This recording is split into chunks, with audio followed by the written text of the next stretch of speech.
This NASCAR Gateway-Portland 2024 DFS edition of the NASCAR Gambling Podcast here on the Sports Gambling Podcast Network is brought to you by Underdog Fantasy. You can win up to 100 times your entry with the Underdog Fantasy Pick'em. Sign up today with our promo code RACESGPN to claim your special pick and first-time deposit offer up to $250 in bonus cash. UnderdogFantasy.com, promo code RACESGPN. We're also brought to you by the Mega Memorial Merch Sale. 15% off of everything in the SGPN merch store with the promo code SGPNMay. Act now. The sale ends today. Drivers, start your engine!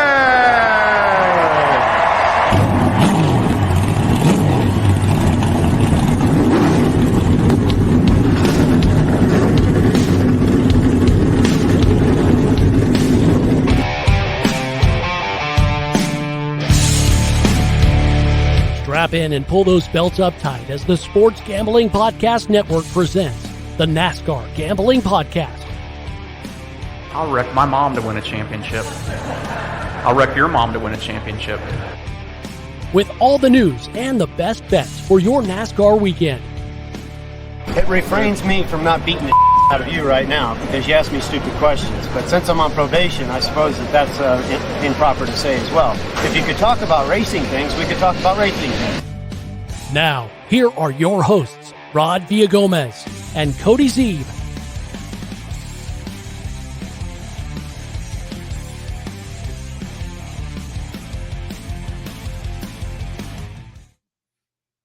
We have made it to the end of the week. Welcome to the NASCAR Gambling Podcast here on the Sports Gambling Podcast Network. He's Cody Zeeb. I'm Rod Villagomez.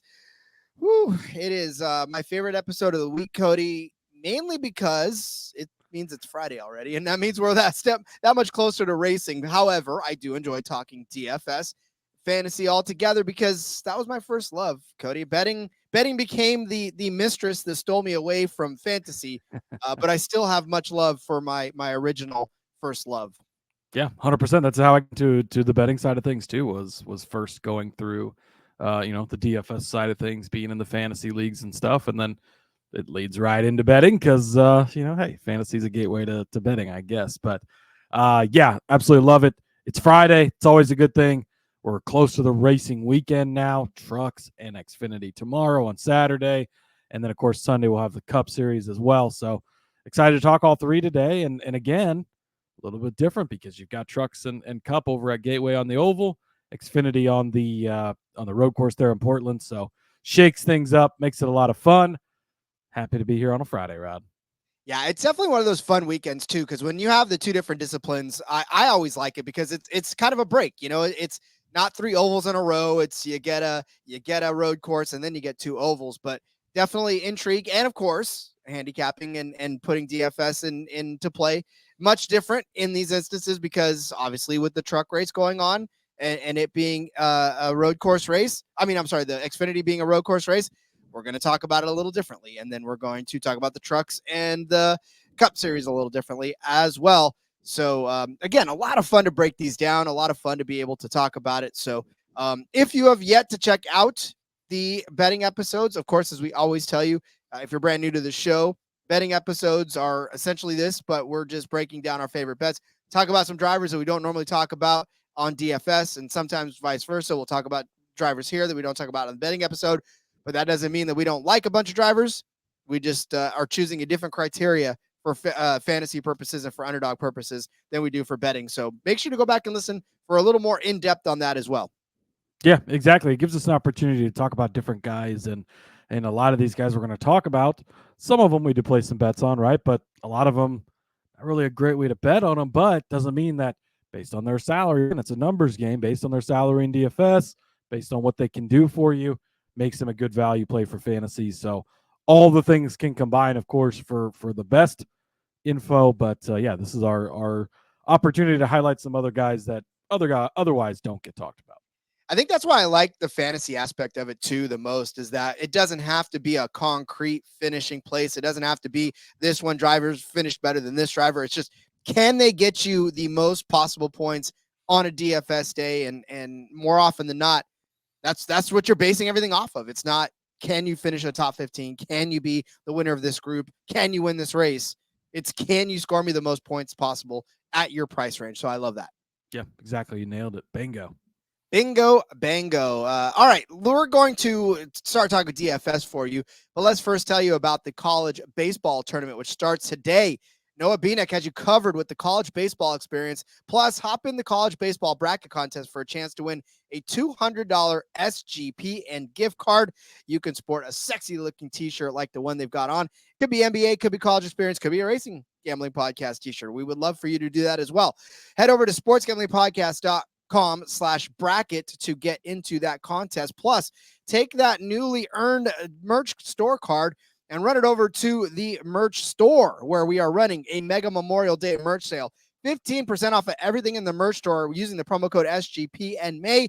There's some sexy looking hats out there, the Racing Gambling Podcast hats. You want a hoodie? I know it's summertime, but I think there's some cold places still left in this world. Or you could just get ready for the winter, but it doesn't matter. Or a coffee mug or whatever else you want. That's Racing Gambling Podcast paraphernalia. 15% off of everything with the promo code SGPN May.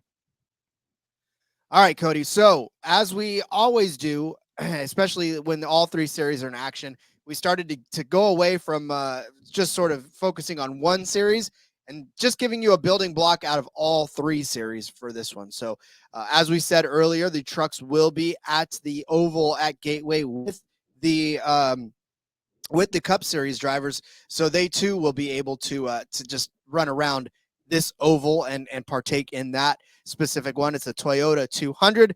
They will be racing 160 laps around this 1.250 mile paved track for an even 200 miles.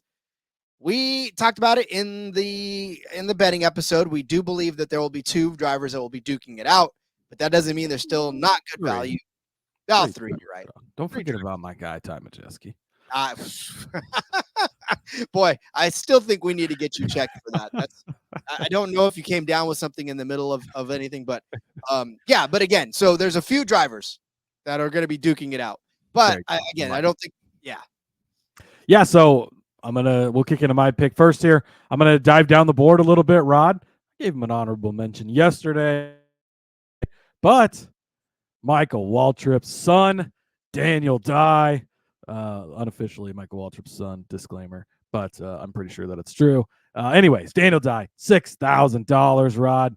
Daniel Dye, while he is known best for his great camera work over on the Fox broadcast, catching every incident that ever happens on his camera better than the camera operators around the track, he's actually been showing up to be pretty good here lately, Rod. You look over the last couple of races, 19th at Charlotte, okay, not that great, but 9th place at North Wilkesboro. Again, of all the tracks that the Truck Series has been to this season, North Wilkesboro is the closest comparison track we have. 9th place for a guy that's $6,000. Yes, please, I'll take that. And he started 18th in that race too. So not like he started super up front and just finished up there. He started a little way back, found his way up there, had a 9th place finish at Kansas, a 6th place finish at Texas. So, that's 3 of the last 5 races where he's been inside of the top 10 for Daniel Dye. Pretty solid runs for him there. Rod, if you go back to last season on this track here at Gateway, 11th place finish for Daniel Dye. GMS truck, yes. But, I think that he's probably upgraded this year, right? He's over in the McAnally Hilgeman Racing trucks. He's not been quite as good as somebody like Eckes, obviously, but he's been having some pretty good runs and some pretty solid days. So 11th place last season, and then you take what he did at North Wilkesboro a couple of weeks ago, even at Martinsville where he got a 13th place. Again, it's a flatter track. It's a little shorter, of course. Bristol, short track. Again, not real true comparison, but 13th place there. He's had some really, really solid runs for you this season. And really, if you look at his finishes, starting out the season, we're going to drop the road or the super speedways, even though he had a top 10 in one of those. 24th at Las Vegas, but then like the 13th at Bristol. You got Coda in there, 28th, but that's a road course. 13th at Martinsville, 6th at Texas, 9th at Kansas. The 23rd at Darlington is kind of his one biggest blemish, but then the 9th at Wilkesboro and 19th at Charlotte. It's not been a bad season by any means for Daniel Dye. $6,000 when you picked his teammate to win this race in a really strong truck. He should have a good truck. He seems to be continuing to improve. Seems like maybe he's got a thing for the shorter tracks. So I like Daniel Dye as the DFS play for the Truck Series this week at $6,000. What's funny about Daniel Dye is he's one of those drivers where you have to watch the Truck Series to really even know who he is in the first place, because it's not a marketable name. You know, he's not somebody that's out there on all of the commercials. He's not somebody that's one of the poster children for the Truck Series, but he's a journeyman driver that really does do well. I mean, again, we joke about his camera skills all the time, and that he really did get adopted by Michael Waltrip. There's no other way around it. But at the same time, he really is a decent driver. So anytime Michael Waltrip's like, oh man, this kid's really good, I mean, he's not completely lying. He's not. No. Yeah. Well, and the last guy that Michael Waltrip was all about every time there was a broadcast was Carson Hocevar, and well, that's working out pretty damn good these days, I would say. So maybe Michael Waltrip has an eye for talent, Ron. You never know. No, that guy doesn't know anything about racing. Tell me about that, right? That whole family, right, has no clue what they're talking about when it comes to racing. They've not ever done anything in the sport, I wouldn't say. Speaking of not doing anything in the sport, you cannot accuse this man of doing nothing for the sport. I did obviously go into pretty big detail about him over on the betting episode, but Stuart Friesen, I'm back on my favorite Canadian that's actually a Canadian as a building block for your Truck Series DFS lineups. $8,000 for one Stuart Friesen. Now, again, the Heims of the world, the Eckeses of the world, all these guys, super expensive on this slate. But what you're going to get out of Stuart Friesen, if everything goes right, is a top 5 finish on this track. Why? Because Stuart Friesen is at a top 5 finish in every single race but one on this track in his career. 6 starts, 5 top 10s, but they're all top 5 finishes in that one. He started 13th in, he finished 13th in 2018. I would say he started his journey at Gateway with a 13th place finish. Let's put it that way. But still, it was a 16th place start and a 13th place finish. So DFS wise, did he really lose you in any money on probably what he cost? No. And then in 2019, he started 4th, finished 3rd, led 20 laps in that race. Good DFS day there. 2020, he started 13th, finished 5th. That's a really good DFS day for you. In 2021, started 9th, finished 4th. It's a decent DFS day as well. In 2022, he lost a position. Darn him. Started 3rd, finished 4th, but he led 13 laps, so he kind of made up for the fact that he dipped the spot. But then in 2023, started 5th, finished 3rd, led 10 laps. Another solid DFS day. The only thing with Stuart Friesen that scares a lot of people is the fact that this season his average finish is 16.4. His average starts 11.9. He's losing you spots, which in DFS you definitely don't want. However, I will say that the last couple of weeks have been actually pretty kind to you as far as not just him finishing overall, but DFS finishes too. Started 11th, finished 10th at North Wilkesboro. Started 12th, finished 2nd at Charlotte last week. So not a bad couple of weeks for Stuart Friesen.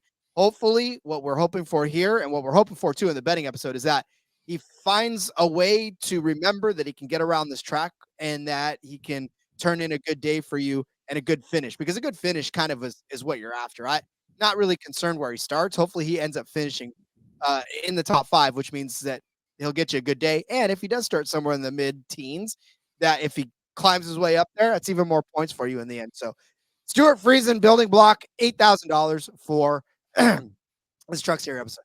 I want to apologize first and foremost, guys. We've reached Friday, okay? And that means that my voice is completely shot from what we did last week and this week. And also because as the professional that I am, I ran karaoke for my unit on Sunday. Everybody was begging me to run karaoke for the unit so we could have some fun, eat some pizza, enjoy some nice cold beverages. And I said, okay, I'll run karaoke. It could only be 45 minutes, right? We're good. No.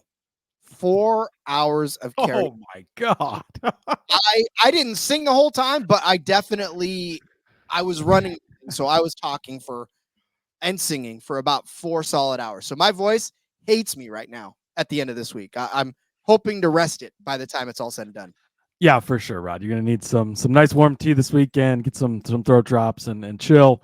Hopefully nobody noticed, but Wednesday on the Xfinity show, we had a very intense softball game for the girls on Wednesday night, and then recorded our show after that.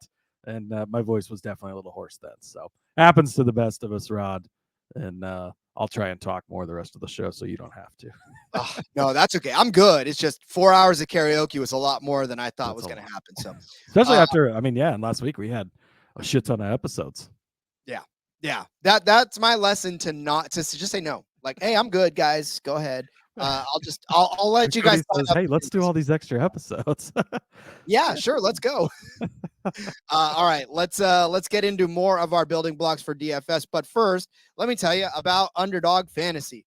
Underdog Fantasy, because the NBA playoffs are here. Our sponsor, Underdog Fantasy, wants to make it a lot more interesting.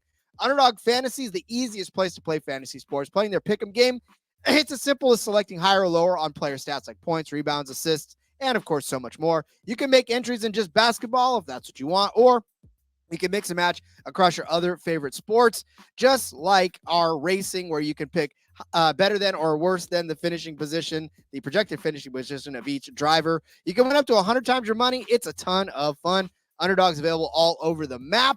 We'll tell you about that in a second. New customers get a pick 'em special in the lobby when you sign up. Underdog's also going to be running a ton of different promos, bonus cash airdrops, specials, giveaways, and more throughout the NBA playoffs. So make sure to follow at Underdog Picks on Twitter to keep an eye out. Underdog is available in 30 plus states, including California, Texas, and of course the great country of Canada. They have also just launched Champions, their player versus player format in Florida. Canadians, I love you, and you know I love you. So the fact that I tripped on that just shows I'm a little weary. Sign up right now with our promo code RACESGPN. You're going to claim that special pick and that first deposit offer up to $250 in bonus cash. Use that promo code underdogfantasy.com. Promo code RACESGPN. Hang tight at the end of the show. We're going to give you all of our favorite Underdog Fantasy plays for these races this weekend. Rod gets back from a weekend with the Army and accidentally calls Canada a state. I'll let you guys decide what maybe they were working on in the Army this weekend. Don't want to know the battle plan. I'm hiding the whiteboard over here is all there Watch is. out, Canada. We're coming for you. No, just kidding. We love our Canadian neighbors, and you can remain your own free people. So, yes, please. By the way, Rod, I know we're going to give out some underdog picks later on in the show, but if you want bonus underdog picks, sportsgamblingpodcast.com. I have an article out over there that's got a few extra plays besides what we're giving out today. And maybe reinforces a few of the ones we're giving out today as well. So, all right, Rod, moving on to the Xfinity Series. These guys taking on the Portland road course over there. So going to be a lot different than obviously what we're tackling in the Cup and Truck Series over on the Oval. We kind of know how it works in the road courses, right? There's a fuck ton less laps. So you got less laps led. You got less fastest laps. It's more about finishing position, I would say, is the most important thing, along with place differential is going to be huge as well because it swings big both ways, especially you get to the end of these races and guys like SVG get a penalty and sit to the back or, spun out on the last lap and Cole Custer sneaks through, steals the win, whatever the case may be. So it's really about getting the finishing position, really about getting the place differentials. And then, of course, if you can get the one guy that leads the majority of the race and gets the fastest laps as well, that's always nice. So, Rod, I'm going to dig down here, and I like the fact that we both took guys that only have one career start on road courses in the Xfinity Series. And I think that that's important because people aren't going to want to play these guys because they don't really know what they're getting. That's where we can take advantage of this. I'm going to go to Austin Green, son of David Green. If you're a longtime NASCAR fan, he raced back in the day. Austin Green, Rod, one career start between all of NASCAR series, just one start in the Xfinity Series. Earlier this season at COTA, he started in 25th. That's all right? That gives us some place differential if he can move forward.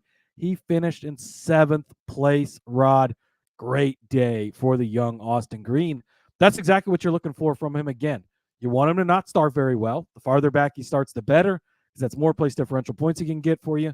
If he can stay out of trouble, keep it clean, avoid the cars that are getting spun out throughout the day, work his way forward. If he can get you a top 10 finish like this again at $6,000, I definitely did not mean to do that. Apparently all three drivers I'm giving out are $6,000, Rod, right on the money. So this is a great area where you're not dipping all the way to the bottom.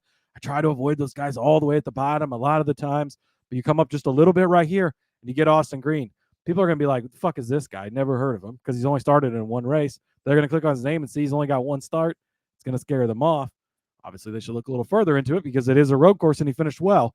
Now it's a one race sample size, right? But he's 100% finishing inside the top 7 on road courses in his career, Rod. That's good enough for me. I think that he can get it done again. And again, because he's not a name you don't see every week, I think that's going to force people to just skip right over him and not play him. So give me Austin Green, $6,000. Another name that not really any way, if they would give us top 10s, might be a guy we would definitely consider at his number probably. But otherwise, I mean, a top 5, that's really asking a lot. Not a guy that you're really going to get opportunities to bet on, but a great reason to bring him up again on this show because he can be very valuable and make a huge difference for you in DFS like you did if you had him at Coda. What I love about him is that if you sort from fantasy points per race from high to low, he is the first guy on the screen, 55 points per race. And I'm telling you right now, I mean, look, at that salary too. Yeah. Woo. Yeah, it's only one top 10, obviously one race, but that's still pretty 100%. damn good, right? 100%. All right. So again, like Cody said, this is the road course race. It is the Portland International Raceway. We are set for 75 laps around this 1.967 mile road course. One of the shorter road courses that's out there for 147.525 miles. So yeah, I mean, lot less on the laps led on this one and more on place differential, fastest laps. And I mean, there may be guys we talk about the top of the board. It's SVG. It's AJ Allmendinger. Those two guys are the class of the field, right? Van Gisbergen is $10,500 for this one. And then I had it sorted from low to high. So obviously AJ Allmendinger is definitely down here more, but 10,700 for AJ Allmendinger. So what I'm going to do is I'm going to pick a guy that's neither one of those. You're going to want to put one of those guys in your lineup because one's going to lead a bunch of laps. So you're going to have at least one lineup with AJ, one lineup with SVG, and then from there kind of mix and match. So I definitely would do that because if you don't have them and you're in a cash game, you're going to lose. If you don't have them, if you're a GPP, you're going to lose because they're going to go out and lead a bunch of laps and you're going to be toast. So I will give you a guy that will help build on that and give you some salary relief as well with young Jesse Love. We've said his name on here before. And in terms of fantasy points per race, of the guys that race all the time, he is sitting there in 5th place at 34.4 fantasy points per race for young Jesse Love.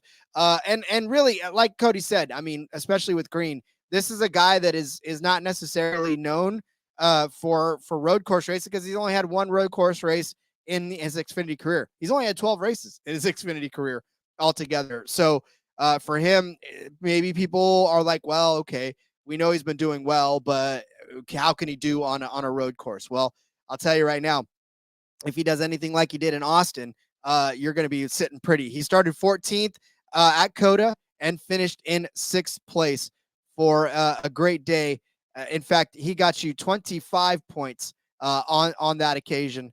Actually, what was it? I have to do this for my phone because the DK website is all sorts of toast right now. So trying to figure out how to do this from my phone and look at it. It's just not good for television. All right. It doesn't matter. His road course is 14 to 6th. So a fantastic DFS day for you there at his only road course race. And he looked comfortable too. That's the main thing that I kind of took away from it. It wasn't so much that he did that, but he just looked comfortable doing it. Right. I mean, that was one of the biggest things where you sort of look at where he was running, especially up with the guys that he was running with, right? I mean, these are the SVGs. These are the season road course AJ Allmendingers and Kyle Larson. He was running with Kyle Larson, John Hunter Nemechek up there as well. He was hanging. So I really do, like I said, truly believe that he could do that again on a road course. We know he's good on ovals, so it's not as if he's terrible there either. So yeah, Jesse Love has impressed us, and I think he's going to continue to impress us, and I think he'll impress us again this week on the road course. So give me Jesse Love, $7,800. Yeah, love it, Rod. Full transparency, he's the guy I was going to give out. You beat me to the document, and you got him first. So I guess that you win this time, Rod. But that's okay. Huzzah! I'm still looking for that 6th place finish. What the heck is going on? It's Toyota Care 250, 16th, finished 8th. It's the call. I think it was the call 811 race is what it was called. Okay. I hate how DraftKings does this. He got you 51 points that day. Yeah. So. All right. Anyways, that is my Love is mine, and then Austin Green is for Cody.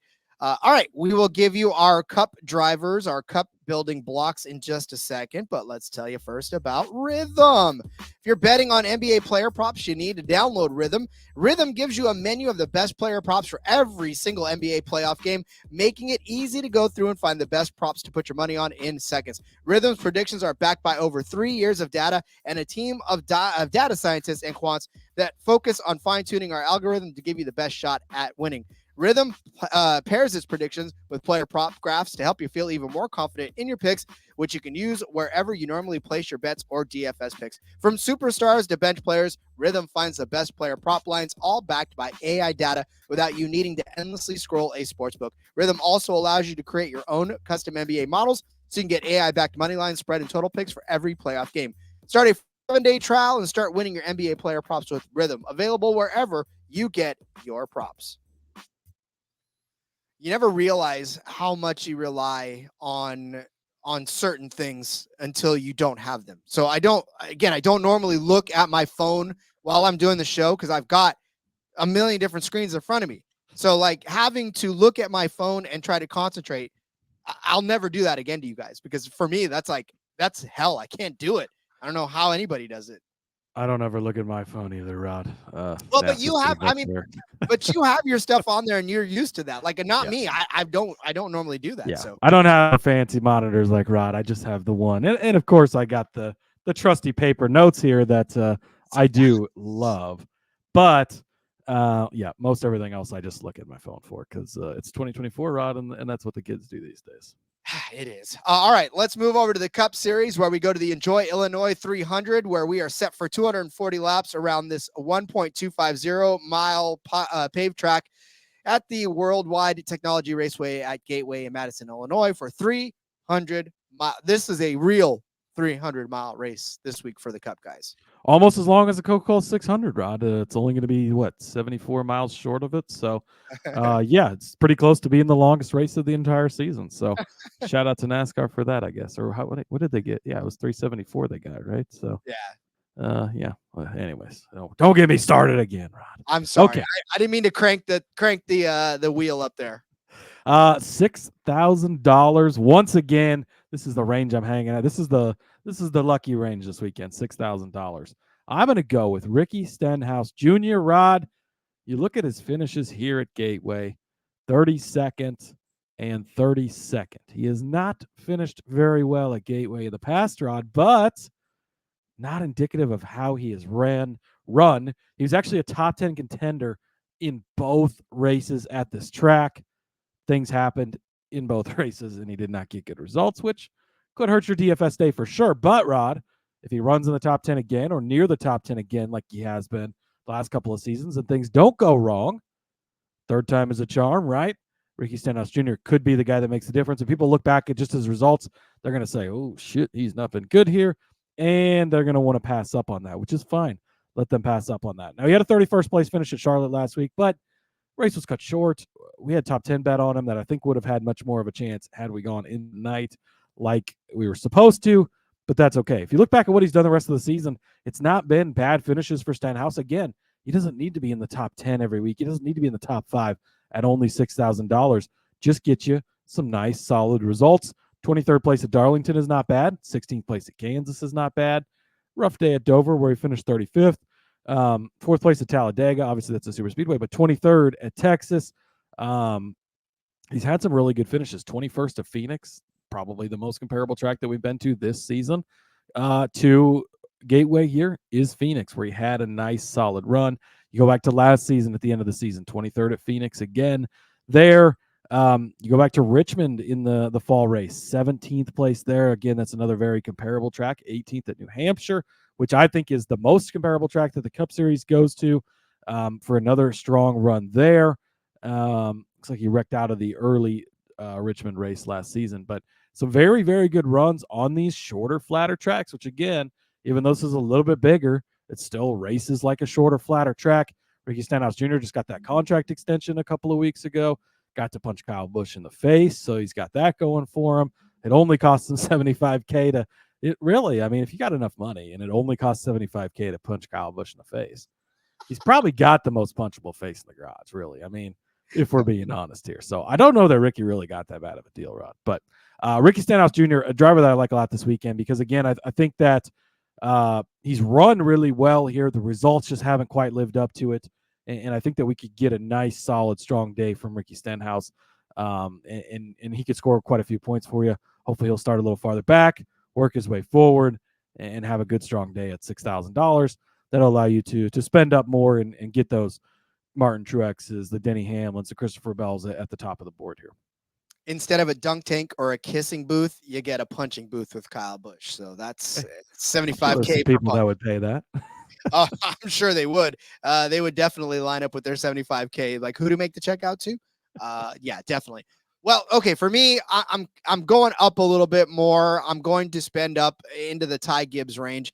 Ty Gibbs is actually 4th overall in fantasy points per race in the entire series right now, which, again, when you're talking about guys like Larson, Hamlin, Elliott, Byron, all those are 4 names already that you would figure that you would put above Ty Gibbs. But Ty Gibbs is hanging tough out there with these guys, scoring you 74 points last week at Charlotte.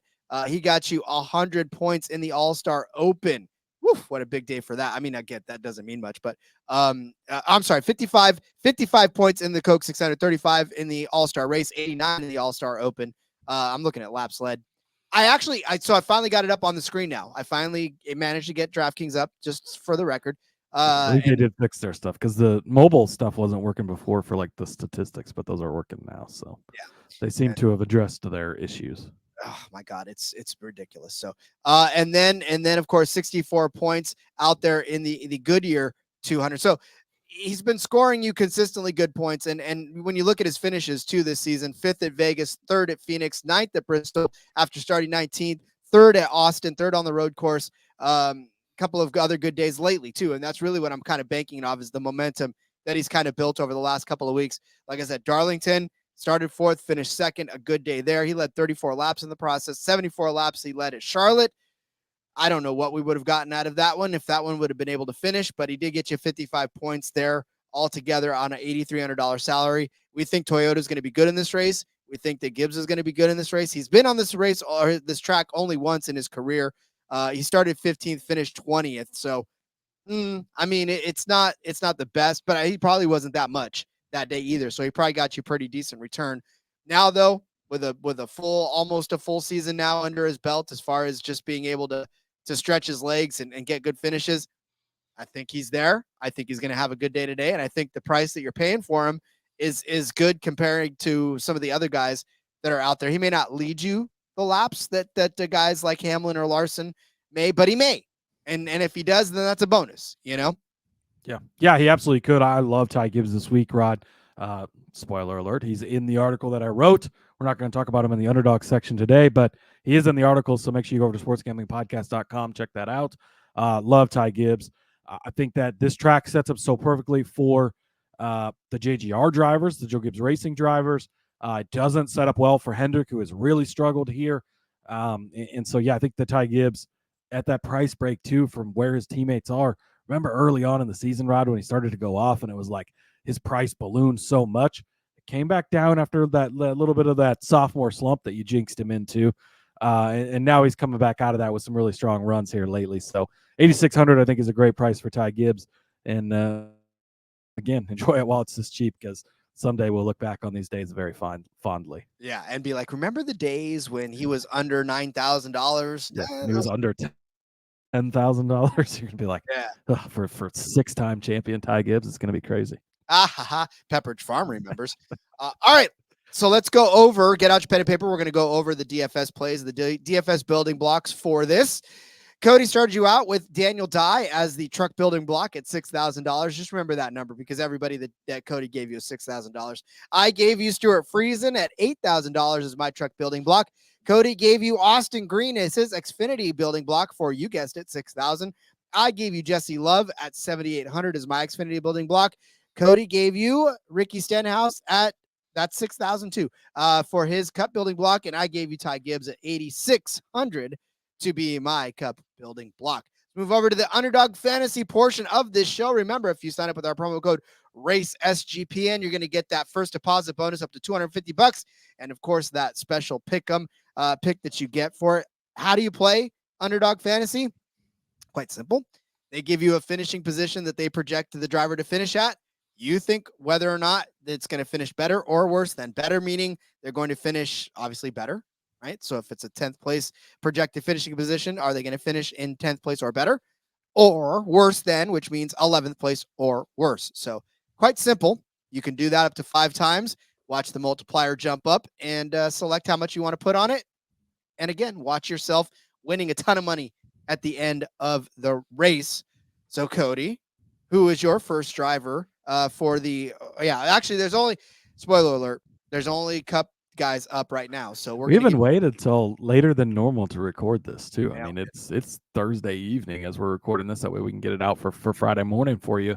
But yeah, they still only have Cup Series stuff out. So stay tuned to the either the YouTube. Maybe we'll drop some shorts out there with some picks, or in the Discord channel for sure. And to your point, Rod, it's so much fun. Like, we love the DraftKings DFS and everything, but you got to figure out, I got to figure out price differential, and I got to figure out how they're going to run, and do this and then I got to get in a contest against 6,000 other people and hope that my picks are better than theirs. Like, this is just you against yourself. Like, they're going to finish better, they're going to finish worse. Here's the number. Boom, you pick it. Every single number basically for the most part is 0.5. So it's going to be better. It's going to be worse. Easy peasy. You can mix it up with other sports, which is great. You're only going against yourself. Just play 2 different ones if that's what you're comfortable with. To 5 if you want to get that multiplier higher. So a lot of fun. Guy that I'm leading off with, Rod, Martin Truex Jr., better than 6.5. As this week has gone on, I have fallen more and more in love with Martin Truex Jr. because this is his style. First of all, this is the Joe Gibbs racing style, right? They're so good on these types of tracks, like you just talked about with Ty Gibbs, and their cars are good, and Martin Truex Jr. is extremely good. We've had 2 races here, Rod. He has finished in 5th place and 6th place. For the record, both of those races is better than 6.5. So off to a good start there. Of course, you go back and you look, he's had a couple of pretty good, strong races here lately. It's been a little bit of an up and down season for him, right? But 4th at Kansas a couple weeks ago, 3rd at Dover. He's been right there on the edge of things. Led 69 laps. Ace. I was muted. At Dover, you were muted. That's okay. But you go back and you look at Phoenix, the most comparable track we've been to this season. Led 55 laps that day, finished 7th, so 1 spot worse than, but led a good chunk of laps, had a good day. Richmond, a very comparable track, Rod, 228 laps in front of the field. How many laps are in this race? Is there even 228 laps? Like, no. I don't remember. It's something, because it's only 300 miles, so just short of the Coke 600 this week. But 4th place finish for him after leading 228 laps. You go back to last season, New Hampshire. I just mentioned a minute ago that's the most comparable track, Rod. What did he do at New Hampshire last year? 254 laps, finished in 2nd place. Okay, that was 1 race. Well, what did he do in New Hampshire the first time we went there in the next gen car, Rod? Well, he led 172 laps and finished in 4th place. Martin Truex Jr. is freaking good at this style. You go back to Phoenix in the fall, finished 6th place there. Richmond in the fall, 7th place, so 1 spot out of that 6.5. He has had very, very strong runs on this type of track. This type of stuff is what really gets to him. And then, to the point we made, or maybe more so I made on the betting episode earlier this week, kind of fading Hendrick a little bit out on them this week. Kyle Larson might make it inside that top 6. I don't think William Byron's going to be inside that top 6. I really don't think Chase Elliott or Alex Bowman are going to even come close to it. Alex Bowman's like an auto top 10 bet every week, but staying off of him even this week because Hendrick has really struggled at this track. It opens up well. The Fords are going to be up there competing a little more than normal too, but really opens up for this to be a good, strong week for Joe Gibbs Racing. And I think Martin Truex Jr. at better than 6.5 is a good start to your underdog lineups here.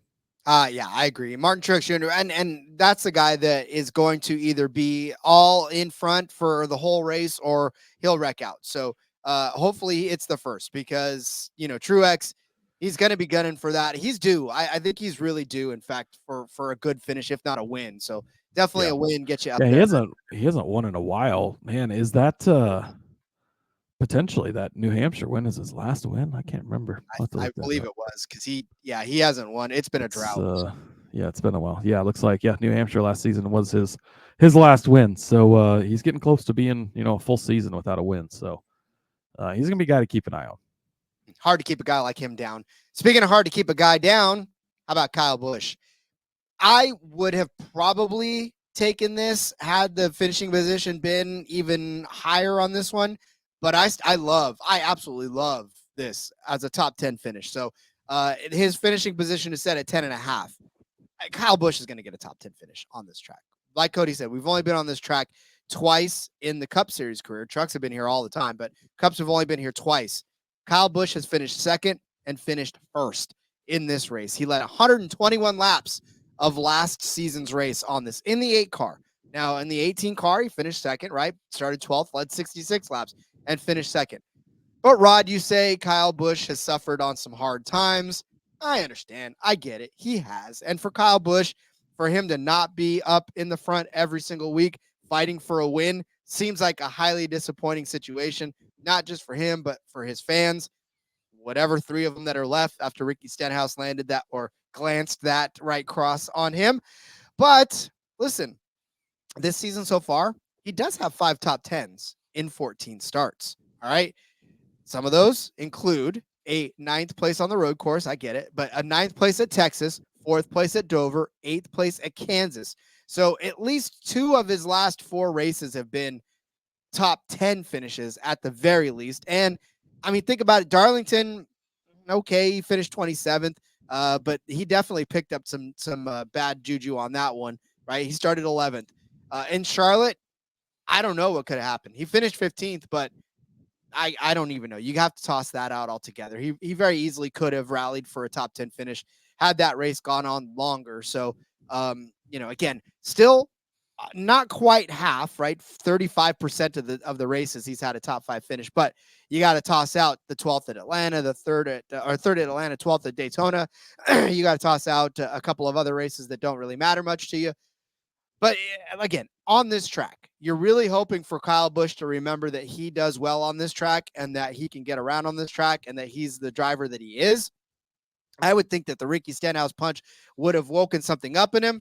Hasn't yet, but maybe it's a delayed effect. Maybe it's like when you stub your toe and you can go the rest of the day without feeling it. And then all of a sudden there's like this sharp pain. You're like, ow, what did I do? Oh yeah, I stubbed my toe. Maybe you wake up the next day and your back's all sore and you're like, yeah, what did I do? Like, oh yeah, I moved something 3 days ago. So yeah, hopefully that. But I think Kyle Busch is definitely in line for a top 10 finish this week. Therefore, I think higher than 10.5 for Kyle Busch is a great way to get in on him for underdog. Yeah, he's so hard to trust, but he's been damn good here in the 2 races that we've been here. He was talking even before this last week at Charlotte how much they were looking forward to that race. We talk about guys have a race circled on the calendar. I think that this is the one they have circled because I think that's the last time that Kyle won was this year or was last year at Gateway. So, and obviously they've been really good there. They're looking forward to it, much like your Friesen argument earlier. Consistently good at the same track is definitely something to keep an eye on. So I definitely do not hate it. All right, Rod, I'm going to stay in the JGR camp. Surprise, surprise. Christopher Bell better than 7.5. Christopher Bell has not won since last week, Rod. He was your winner at Charlotte.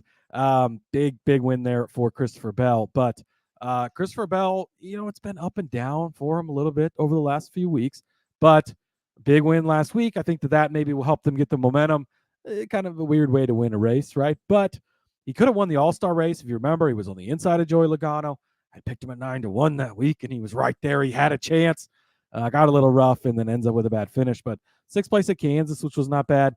6th place at Richmond after starting 29. So even though he started bad that day, Rod, still finished in 6th place. Still better than 7.5. Again, that's a very comparable track to this one. Another comparable track, Phoenix. Well, guess what? He won that day. He also led 50 laps in the front one there. He was fast at Phoenix in the fall. Obviously had the brake issue in the championship race there. New Hampshire, he has been really, really good at New Hampshire. I think he's got a win and a 2nd place in the last 3 seasons there.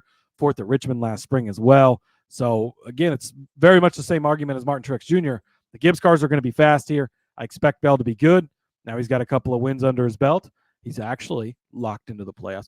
You know what will be just a sidebar here, Rod, because if they don't grant Kyle Larson this waiver, which we've still not heard anything about as we're talking about this, I want to go back and find the tweet where they said locked into the playoffs, because they did it. And then if he's not in the playoffs because they don't now, he's going to get the waiver. We understand that. And probably maybe even by the time you listen to this, he has. But would be funny because they misuse the term locked in all the time. But Christopher Bell is locked in because he's got multiple wins. So anyways, sorry for the sidetrack there, but I always find that really funny. Christopher Bell, better than 7.5 is my point in all of that, Rob.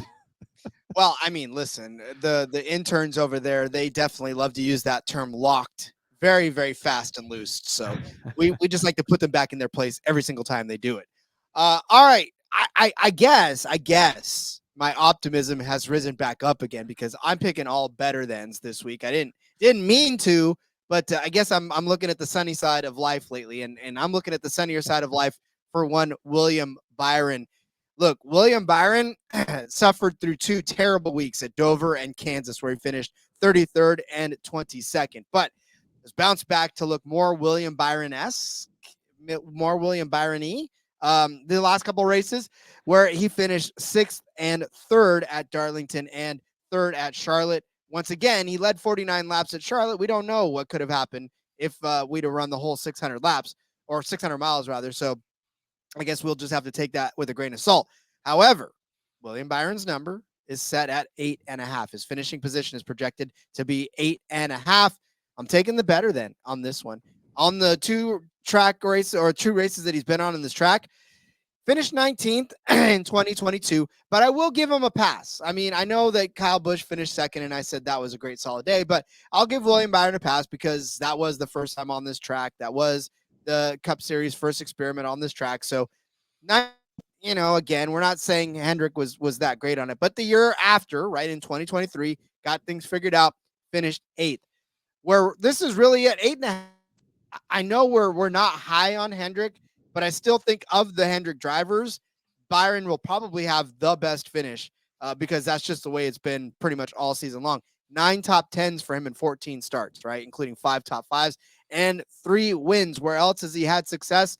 Well, he did win Daytona, but of course that's a road course. Toss that out. He won Super Speedway, so toss that out. He won at Coda.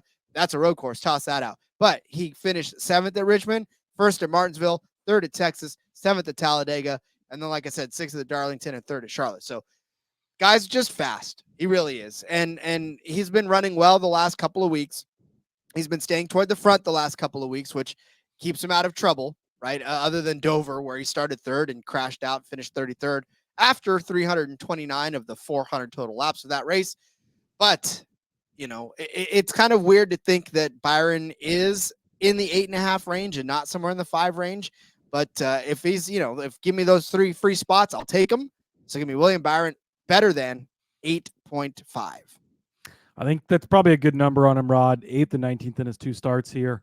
So the 8th obviously gets you over it. I don't know. I'm so out on Hendrick this week, and we could come back and think that looks silly on the recap next week, but it's not been their track in the first 2 seasons. So having a hard time landing on those guys. Another guy having a hard time landing on, Rod, I did want to toss a worse than in here. Ross Chastain is my worst than, 12.5. 5 of the last 8 races this season, he has not finished better than 12.5. It's kind of been a lot of just so-so for Chastain this year, right? He's had a couple of good finishes, and Phoenix actually being one of those. Now, that is, again, the most comparable track that we've run on this season, where he had a 6th-place finish. So you have to chalk that up into the positive category for him. He was 8th this last week at Charlotte, but, I mean, we didn't, again, we were in 374.5 of 600 miles. So hard to look too much into that. He did also win Phoenix in the fall last season. So that counts against me there too. But you look at some of these other tracks that are very comparable. Richmond a couple of weeks ago, he even started in 3rd, Rod, 15th place finish there. Not a great day. He was 14th place at Martinsville. Again, the flat track part of that you can kind of count into it. Go back to last season, Richmond, 24th there. New Hampshire, the most comparable track, in my opinion, 23rd, just not even close to getting to this position. Phoenix in the spring last year, 24th. Now there's an asterisk. That was the Denny Hamlin wrecking him around the speedway at the end of the day there. So his results are up and down because he had a 3rd in the spring at Richmond too. So he kind of goes back and forth, but not been feeling Chastain much here lately.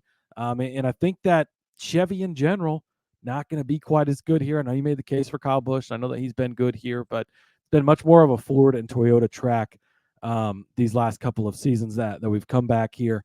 I mean, really, even if you look through, just like you just sorted out through the average finishes in the last couple of races, you got to go all the way to 6 with Kyle Larson at 8.0 before you get to your, well, okay, Kyle Busch at 1.5, obviously at the top, but then it's Kyle Larson at 8.0. And then, I mean, your next Chevrolet, you go to AJ Allmendinger at 12.0 for the next Chevrolet best average finishing position. It's a lot of Fords. It's a lot of Toyotas. Out on Ross Chastain. He, in his 2 races here, Rod, has been in 8th place the first season we were here, so had a good run then, but 22nd last season. Even if he lands somewhere in the middle of that, it's probably going to be a little bit worse than 12.5. So give me Ross Chastain worse than 12.5.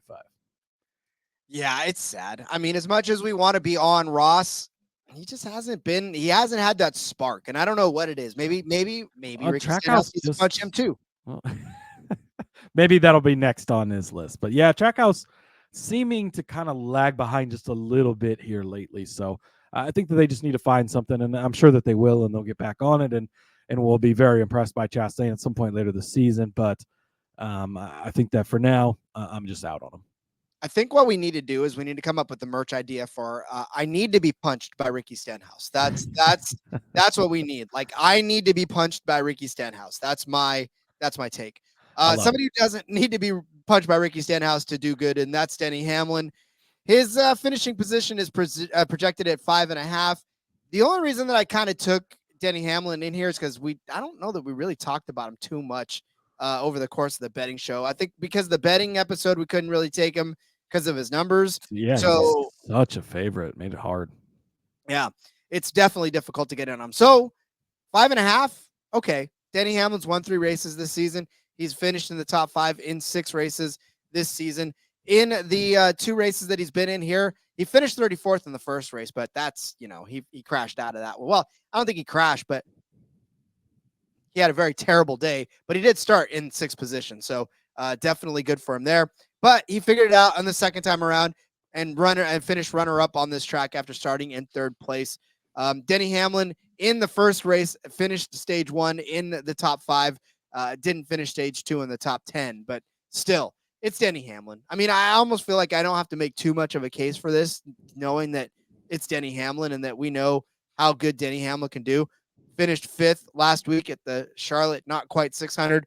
4th at Darlington, 5th at Kansas. He won Dover. That's 4 top 5 finishes in a row for Denny Hamlin. He can just crank him out like that. And again, this is another track that he's good at. He finished as a runner-up here. I think that's going to continue, and I think Denny Hamlin will be a top 5 car at the end of the day, and he may actually win this race, which will definitely make this happen for you at 5.5. Yeah, no arguments for me here. Denny Hamlin has been on fire lately, Rod. He's a streaky driver. He's been getting it done. I think he's going to continue to get it done. Showed you last season how good he could be here. Again, this 3 of our 6 picks here, JGR drivers better than, with 7.5 being the lowest one. These guys are, and we talked about the other guy in the DFS portion for DraftKings. So these Gibbs cars are going to be good this weekend. I think we're going to see a lot of them up front throughout the day on Sunday. I concur. All right, well, get out your pen and paper. I'll give you the underdog plays for this. Well, I guess it's the Enjoy Illinois 300 underdog picks because that's all we got so far. Cody gave you Martin Truex Jr. better than 6.5. I said KFB better than 10.5. Cody gave you Christopher Bell better than 7.5. I said William Byron better than 8.5. Cody said Ross Chastain worse than 12.5. And I said Denny Hamlin better than 5.5. Cody, we're going to have some fun. Let's have some fun. Let's end the week with some fun, shall we? Let's do it, Rod. There is the Dirty Modo pool bracket contest that Denny Hamlin came up with last year. Obviously, kind of a mid-season fun thing to do where we're pairing up some drivers and we're going through the bracket. I think our bracket got busted quite early last season. I think Kyle did. Yeah. And that's the thing, like these brackets, people are like, oh, well, how do you have, let's find just a random one here. Like Alex Bowman versus John Hunter Nemechek. Like, of course it's going to be Alex Bowman. But then Bowman, finishes in last place like Ryan Blaney did last week, Rod. And oh shit, he's out of it all of a sudden. So things can change very quickly. You lose one single head-to-head in here because you have a bad pit stop, because you get a pit penalty, whatever it is, and you're done. I mean, if, Kyle Larson leads a ton of laps this weekend, hits the wall and finishes second to last and loses a big upset, he's done for the rest of the bracket, which is what makes it a lot of fun. It is literally just like March Madness. Yes, your higher seeds should win, but they don't always win. There's going to be plenty of upsets. It's a lot of fun. They've already got 18,000 people entered into this, Rod. They're giving out a bunch of picks over there. So if you just type in, we'll just search like Dirty Mo bracket challenge and it'll pop up for you, because this is their contest they're running. But we think it's a great thing and it's awesome. So we figured we'd go through here, make the picks. So very simple, just like a bracket, right? You got 1 versus 32. So whoever's first in the points right now, Denny Hamlin against Justin Haley, who's 32nd. It goes so on and so forth. The first round is this week at Gateway. Second round at Sonoma next week. Third round is Iowa. And then your fourth round is New Hampshire. Yep. And then the final round, which will be your last 2 drivers, we'll go head-to-head at Nashville, and you'll have a winner. Of course, they don't get anything this year, but next season, Rod, it's going to be a little bit different. But NASCAR is going to run this, and the winner of it will get $1 million. So nice little warm-up for these guys for a second year. William Byron, by the way, last season's winner of this same bracket challenge by Dirty Mo Media. Yeah, and we did our own last season kind of because there wasn't really an official one. Yeah. So well, we did it before. I mean, Denny brought it up, and we're like, shit, let's do it. Let's run with it. And we started away, and then like 2 weeks later, they're like, oh, we're doing one too. So we were already obviously into it. But yeah, all right, you ready to make picks for Gateway, Rod? I also wanted to lay out a little strategy too, also because again, like Cody said, this follows the races around. So there are different disciplines of races in this, which even makes it even an added element, right? Because a road course ringer in this could easily take out somebody who's a top seed. So there, you gotta think about that as we go through it. So I'm ready, Cody. I've got my screen up ready to go. I know you've got your screen up ready to go. First matchup, Hamlin versus Haley. Yep. I mean, this is easy Denny Hamlin, right? The only way that Haley beats him is if something happens to Denny, which is possible, but I think you go with Denny here.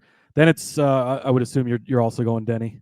Well, I mean, you have to. We just talked about how. Then you have 16 versus 17, Chase Briscoe versus Joey Logano. I am going Joey Logano in this one, Rod. As the week's gone on, I've gotten a little higher on Joey Logano. So give me Joey Logano to pull the 17-16 upset over Chase Briscoe. I mean, the only reason that I also am taking Logano is because on this track in particular, he has won and finished in 3rd place. Now, it's always hard to take Logano, but when he's got 2, when he's 2 for 2 in the top 3. He was good at Richmond. He was good at Phoenix too. Like he was good at New Hampshire last year. Yep. He's in it, and I know just Briscoe's kind of generally our short, flat guy, but he's not been getting it done as much lately. So I like it. Next up, Brad Keselowski versus Carson Hocevar. This one I think is closer than you might think on the outside, Rod. This is a 9:24 matchup. I think Carson Hocevar is a live dog in this game. Which way are you going? I was thinking the same thing because when you look at Brad Keselowski's finishes here, 20th and 28th, it's not pretty. Although no, I made a strong case for RFK over on the betting episode, and I think they're going to be fine this weekend. But also made the case for Hocevar top 10. I'm going with the upset, Rod. Give me the 24 seed Carson Hocevar or Brad Keselowski, because let's face it, second round's a road course, so Keselowski would have lost then anyways. Yeah, well, but I'm gonna go ahead and go with Brad Keselowski because I know it's 20 and 28th, but he's running well lately. Hocevar probably will get a top 10, but I think maybe Keselowski's flirting with the top 8. That just seems to me where he's. Yeah, I gave out RFK to win the race because I believe in Keselowski. Yeah. So I'm kind of taking both sides of the card here, but you got to mix some upsets in, just like March Madness. So next you have the 8:25 Alex Bowman versus John Hunter Nemechek. I know I'm down on Hendrick this week, Rod, but I'm not that much down on him. Give me Alex Bowman. I can't even argue with that one. I mean, I took Spire over Legacy, so that tells you how I feel about Legacy this week. So yeah, definitely Hendrick over Legacy. This next matchup, as much as I hate to say it, could potentially be closer than we think. Chase Elliott is the 4 seed versus Daniel Hemrick as the 29 seed. Hemrick's actually had some solid runs lately. I'm very down on Chase Elliott this week, Rod, but I don't have the balls to pick Daniel Hemrick, so give me Chase Elliott.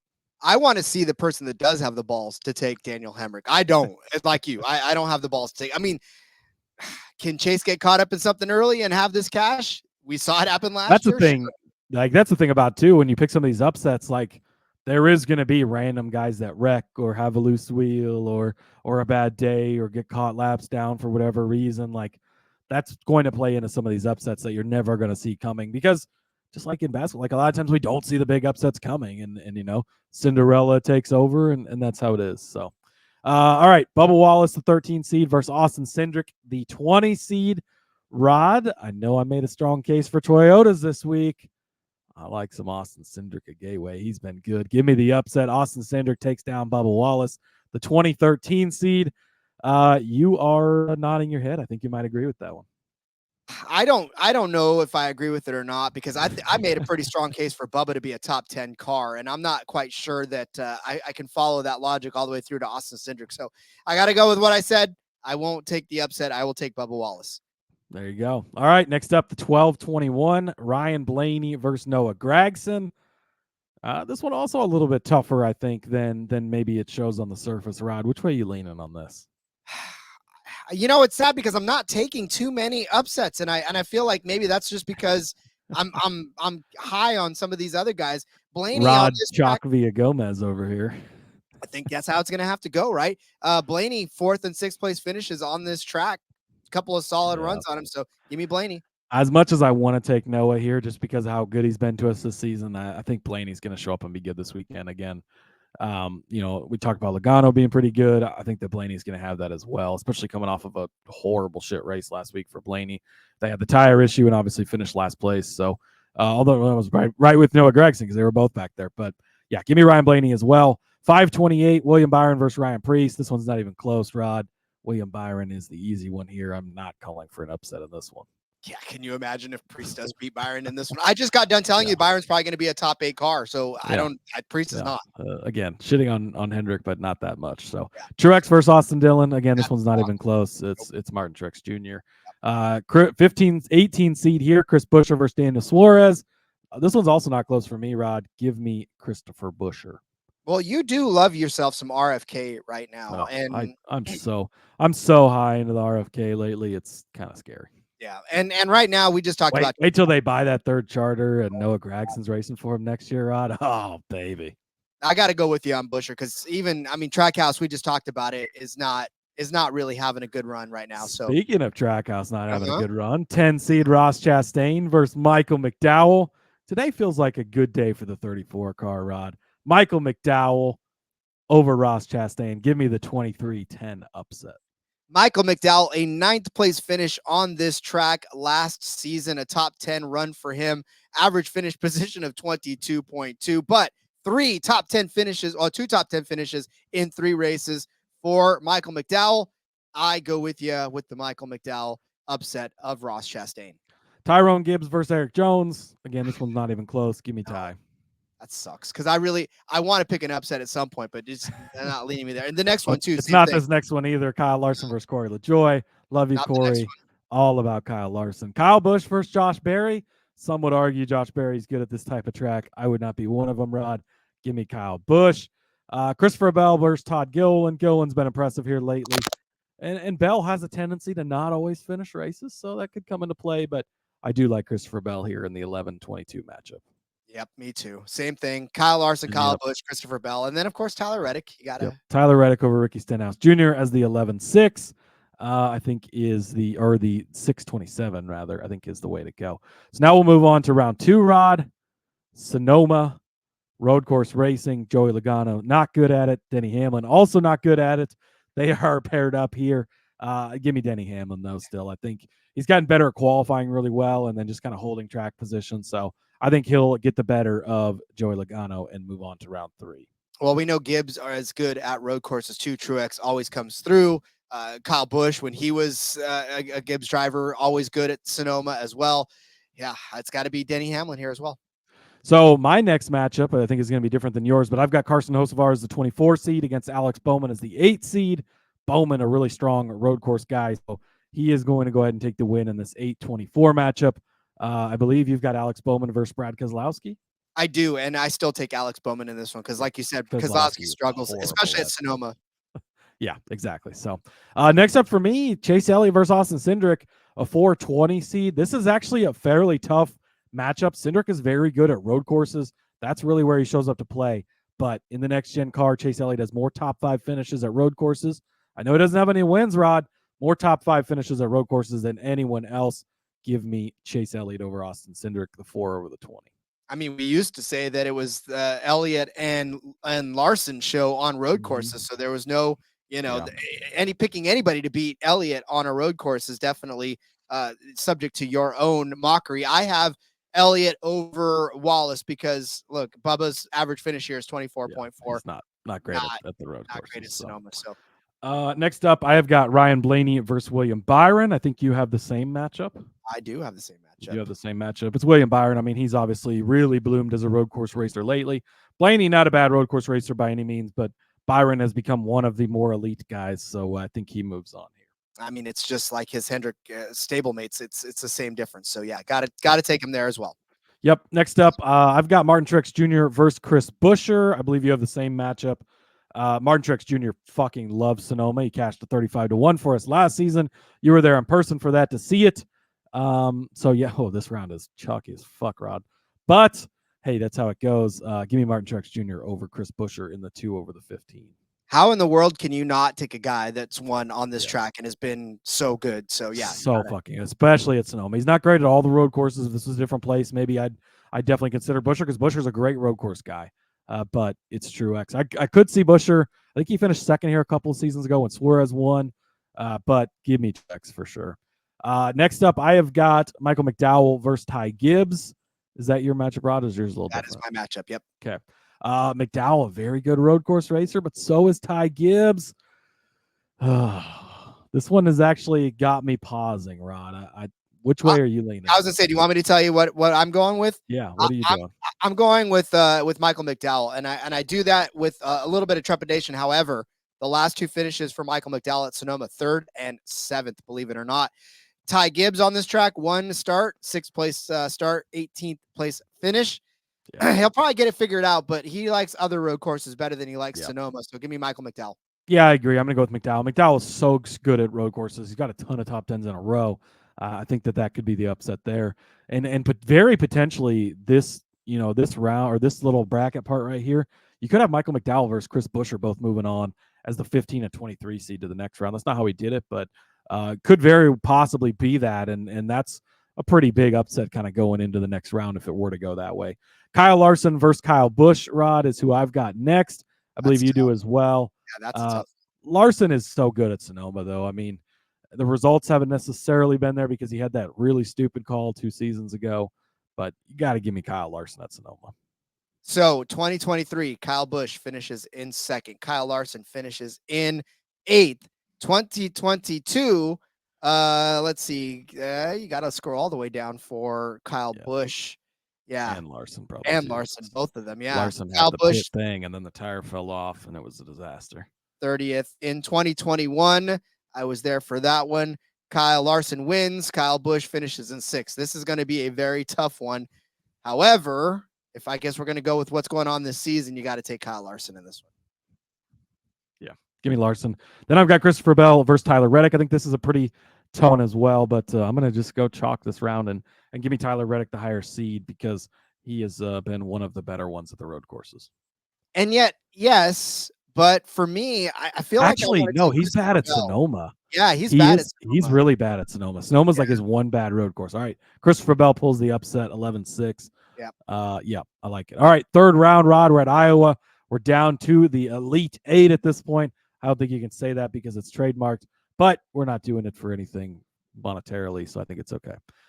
Iowa, brand new track. We don't really know what to expect. You got Dennis Hamlin versus Alex Bowman. This could go either way, but give me Denny. Yeah.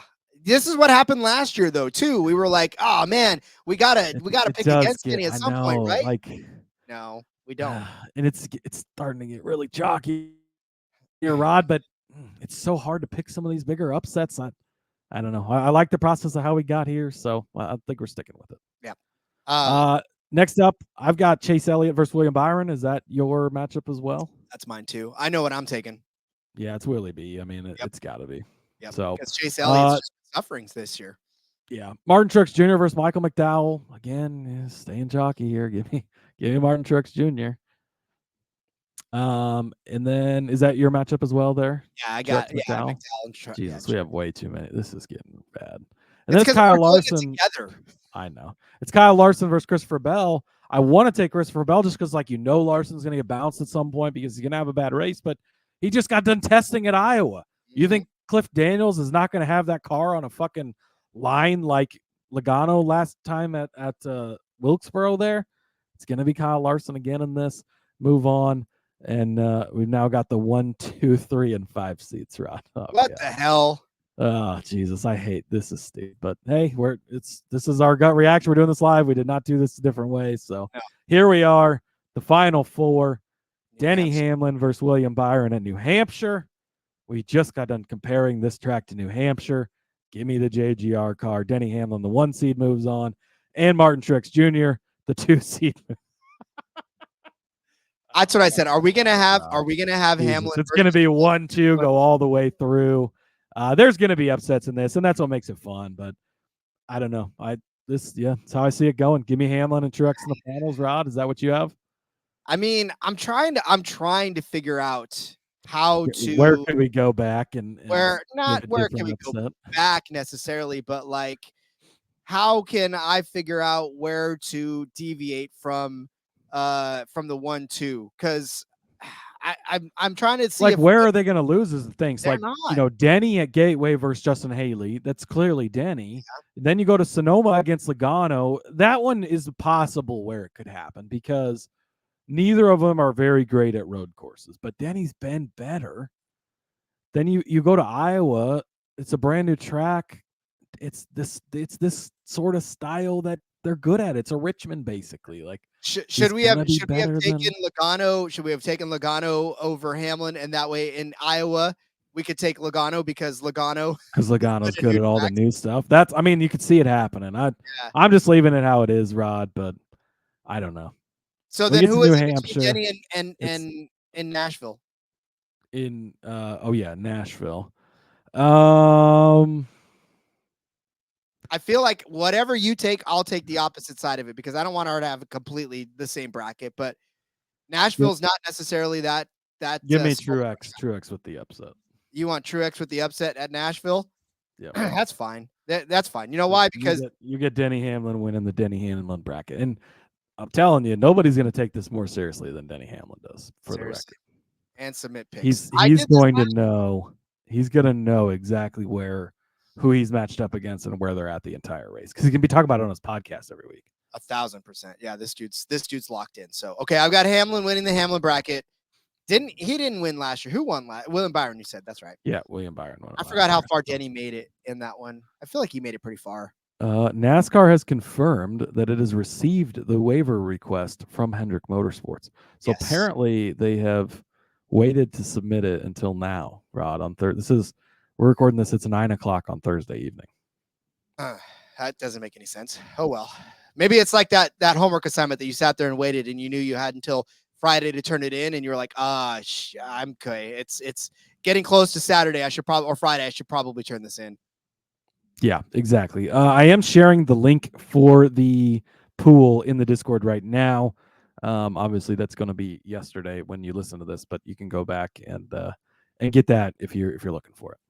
Indeed. Hey, thanks for hanging with us. I know this is an extended DFS version. We definitely, wanted to make those picks to have some fun at the end of it. So if you stuck with us this long, thanks for doing so. And we appreciate you hanging with us on a Friday for an extended DFS version of the show. But Cody, that'll wrap it up, my friend. That is everything that we need to talk about this week as far as NASCAR is concerned. Whew, thank God. Been a fun week. Been a lot of fun. As always, Rod, appreciate taking this ride with you each and every week. Let's go win some money in Illinois. Let's go win some money in Oregon this weekend. Going to be a lot of fun. Good luck to everyone. Make sure you check out my underdog article over at sportsgamblingpodcast.com. Also, I've got a ton of NFL stuff out. Some lacrosse. The PLL league is firing up, Rod. Really? And I've been tasked with writing a weekly article about that. So follow me for your lacrosse picks every week, friends, because that's going to be a lot of fun. That will probably be out Friday at some point. So make sure you check that out as well. And let's fucking go. We'll see you next week for Sonoma, baby. What have I created? What have I turned you into, Cody? You are a DGen of the truest nature. I love it, man. I thought I was the only one chasing down the obscure sports, but I suppose if you hang out with me, if you hang out with me 20 days a month, then you're gonna probably pick some stuff up. Huh? Arena football, PLL. I'm just as deep as you are, Rod. Damn it, man. I'm sorry. But yes, follow me on Twitter at RJ Villagomez, where you too can find all of the crazy stuff that I am up to and including arena football and all kinds of other stuff, whether it's sportsbook review, whether it's in between media. Make sure to go check out Seth and Elliot. They broke down Gateway for you from the in between media channel. And we'll be back to recap this fantastic weekend of racing and talking about all kinds of good stuff and go over our betting cards and such. Once again, thanks for hanging with us. We'll see you next week. And until then, let's go racing and let it ride.